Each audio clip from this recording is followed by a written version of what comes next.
bedridden dahil hinahanap niya ang solusyon ng sanhi ng pagkahilo niya. Diyan siya laging nahiga.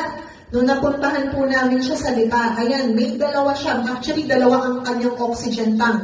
Isang ginagamit, yung isa reserva.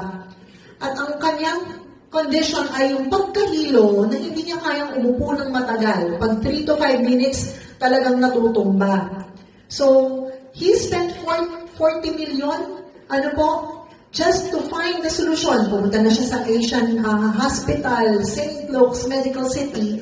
Hindi pa rin nila mahanap ang cause.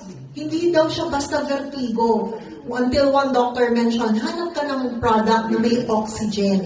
Kasi kahit naka-oxygen tank siya, temporary relief lang. Hindi po nawawala yung continuous na hilo. Kinontak po si Sir Mon dahil nung nag-check sila sa group chat, sino ang may oxygen na product? Ayan, nung nalaman po si Sir Mon, immediately pinuntahan.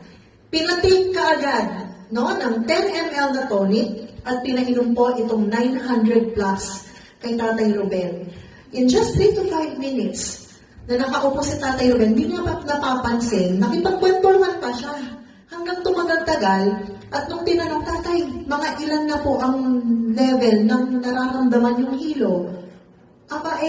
From 8, 9 kanina, pagkainom ko ngayon, nasa 5 to 4 na lang. Dahil nakakaya na niya lang nakaupo, nakikichika-chika pa. So that was really amazing. And now, Tatay Ruben can drive already. Nakinikota niya yung farm niya. Wow. Grabe. On the spot po, he purchased our wealth package for his 3 months oral oxygen therapy. Wow. Kasi siya lang po talagang uminom lahat. And